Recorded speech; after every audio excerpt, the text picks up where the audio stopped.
नमस्कार दोस्तों। आज मैं संजीव वशिष्ठ आपके साथ उपस्थित हुआ हूँ एक नई कहानी लेकर। ये एक मोटिवेशनल कहानी है जिसका टाइटल है अब तो बस जीतना है। तो आइए शुरू करते हैं हम आज की अपनी छोटी सी कहानी अब तो बस जीतना है। पुराने समय की बात है, एक राज्य था। वहाँ पर राजा अपनी छोटी से राज्य में अपनी प्रजा के साथ बड़ी खुशी खुशी अपना जीवन व्यतीत कर रहा था और उसकी प्रजा भी बड़ी खुश थी।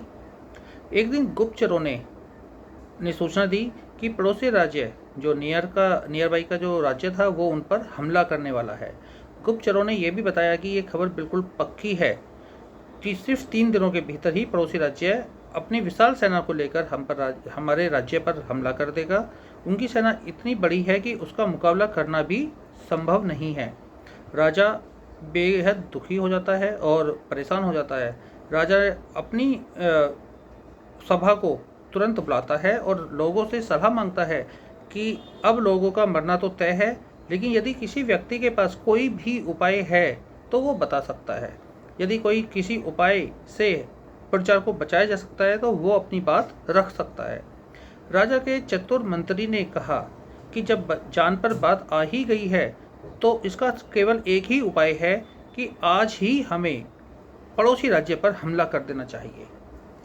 राजा बोलता है कि मंत्री जी, हमारी सेना बहुत छोटी है, हम उसका मुकाबला कैसे कर पाएंगे। मंत्री बोला, पड़ोसी राज्य अभी युद्ध के लिए तैयार नहीं है। अभी उसे राज्य पर हमला कर दे तो वो संभल नहीं पाएंगे और हमारे जीतने की संभावना बढ़ जाएगी। वैसे भी हम पर हमला होने वाला है, वो इतनी विशाल सेना है तो हम वैसे ही मरने वाले हैं। तो हम 3 दिन बाद जो मरने वाले हैं वो 3 दिन पहले आज ही मर जाएं, लेकिन कुछ करके मरे ना, कि बेवजह जो है कुछ किए बिना मरने से अच्छा है कि हम कुछ करके मरें और उनसे पहले हम उन पर हमला कर दें। राजा को बात थोड़ी अच्छी लगती है, वो तुरंत अपनी सेना को तैयार होने का आदेश दे देता है।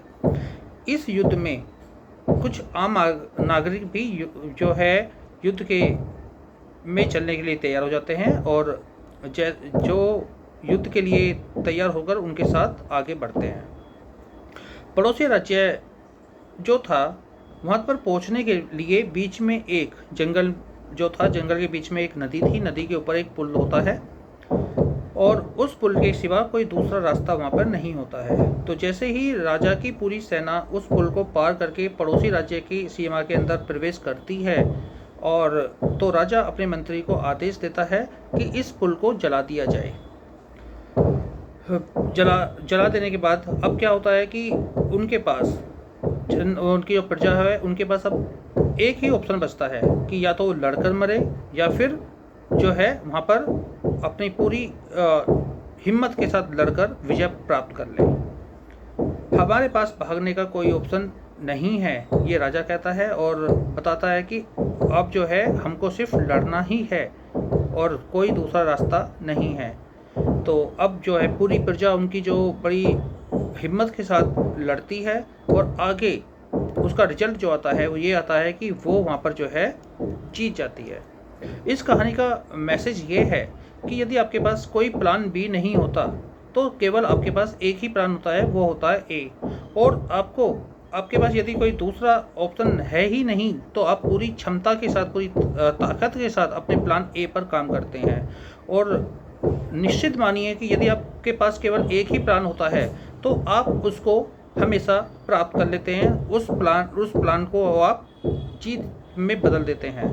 तो जिनके पास भी हमेशा जो प्लान 2 लेकर चलते हैं, प्लान बी लेकर चलते हैं, तो वो यदि अपने प्लान ए पर ही पूरा फोकस करेंगे तो वो अंततः जीत ही जाएंगे और उनके कामयाब होने की और उनके जीतने की संभावना भी कई % बढ़ जाती है। हर कामयाब इंसान का एक वक्त आता है जब उसको लगने लगता है कि अगर मैंने कुछ नहीं किया तो मैं बर्बाद हो जाऊंगा, और एंड रिजल्ट आप उस व्यक्ति का देखिए कि वो जीत जाता है। हर कामयाब व्यक्ति की यदि आप कहानी सुनेंगे तो वो अपनी कहानी में आपको बताएंगे कि एक समय ऐसा आया था कि मैंने ये बिल्कुल सोच लिया था कि अब कुछ नहीं हो पाएगा, लेकिन अंततः क्या होता है कि वो कहता है कि लेकिन आज मैं कामयाबी की ऊंचाई पर हूँ क्योंकि मैंने वहाँ पर ऐसा किया। यही उसका दृढ़ निश्चय होता है। वो कहता है कि मैंने अपना जो प्लान ए था उसी पे काम किया और करता चला गया। सारी जो मुझे परेशानियाँ हुई, दुविधा हुई, मैंने उस सबको पार किया और आज मैं कामयाबी के शिखर पर हूँ। तो हमेशा प्लान ए पर काम करें और आगे बढ़ते रहें, सफलता आपके कदम चूमेगी। इन्हीं शब्दों के साथ मैं आपसे नई वीडियो में मिलूँगा और अभी आपसे अनुमति चाहता हूँ। धन्यवाद।